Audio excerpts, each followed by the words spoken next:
महाभारत युद्ध के किस्से तो आप सबने सुने होंगे।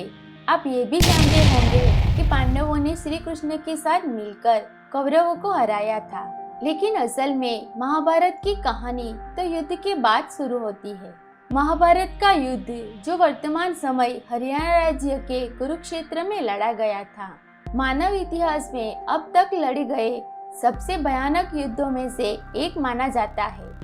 धर्म ग्रंथों के अनुसार यह युद्ध इतना विनाशकारी था कि केवल 18 दिन तक चलने के बावजूद इसमें लगभग 80% भारतीय पुरुष की मृत्यु हो गई।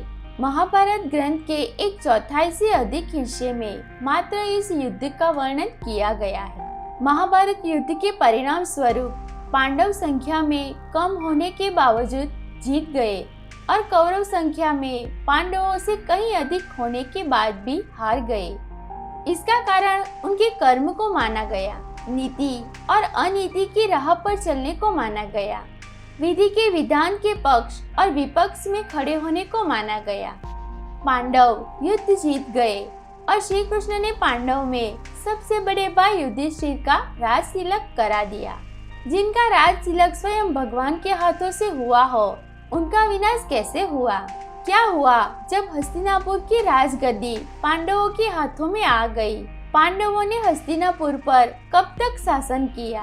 वे आखिर कैसे मर गए या वास्तव में उनकी हत्या कर दी गई? और सबसे महत्वपूर्ण बात, भगवान श्री कृष्ण के साथ क्या हुआ था? ऐसे कई सवाल मन में उठते हैं। यहाँ उन सवालों के उत्तर देने का प्रयास किया गया है। कुरुक्षेत्र का युद्ध जीतने के बाद पांडवों को हस्तिनापुर का शासन मिला। युधिष्ठिर को हस्तिनापुर का महाराजा बनाया गया।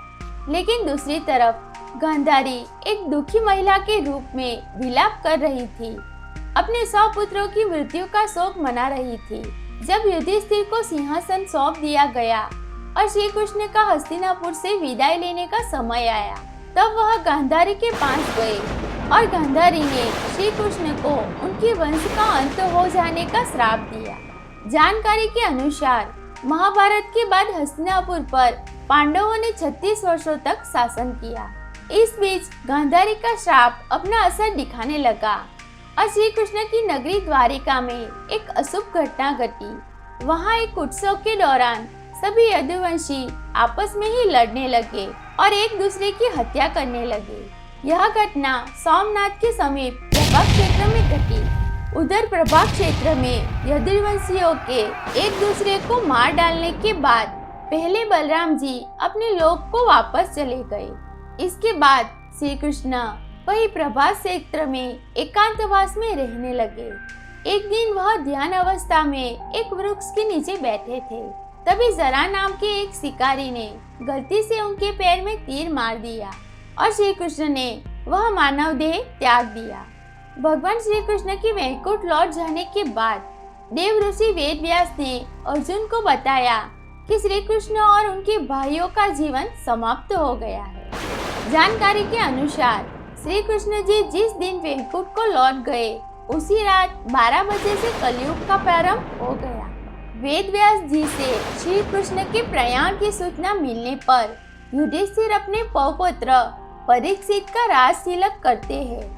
फिर अपने सभी भाइयों और द्रौपदी के साथ हिमालय की ओर चले जाते हैं। महाभारत के अनुसार हिमालय से वह स्वर्ग चले जाते हैं और इस यात्रा में एक कुत्ते के रूप में आए यमदेव उनका मार्गदर्शन करते हैं। जैसे जैसे सभी पांडव हिमालय पर ऊपर की तरह चढ़ते हैं, वे एक एक करके गिरने लगते हैं और उनकी आत्मा उनका शरीर छोड़ने लगती है। यह क्रम द्रौपदी के साथ शुरू होता है और भीम की मृत्यु पर समाप्त होता है। उनकी मृत्यु के कारण उनकी इच्छाओं, आकांक्षाओं और उनके गर्व के कारण होने वाली परेशानियों से जुड़े हैं। केवल युधिष्ठिर ही थे जिन्होंने किसी भी चीज पर गर्व नहीं किया।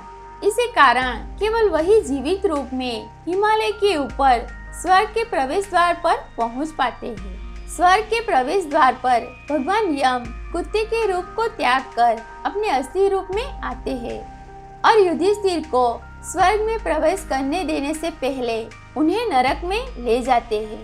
नरक में युधिष्ठिर अपने भाइयों और द्रौपदी को अपने पाप स्वीकार करते हुए देखते हैं तो उन्हें उनके पापों से मुक्ति दिलाते हैं। इसके बाद भगवान इंद्र युधिष्ठिर को स्वर्ग ले जाते हैं और उनसे वादा करते हैं कि उनके भाई और द्रौपदी भी जल्दी ही स्वर्ग में स्थान लेंगे। महाभारत के सबसे महत्वपूर्ण पात्र भगवान कृष्ण और पांडवों ने इसी तरह नश्वर संसार को छोड़ दिया।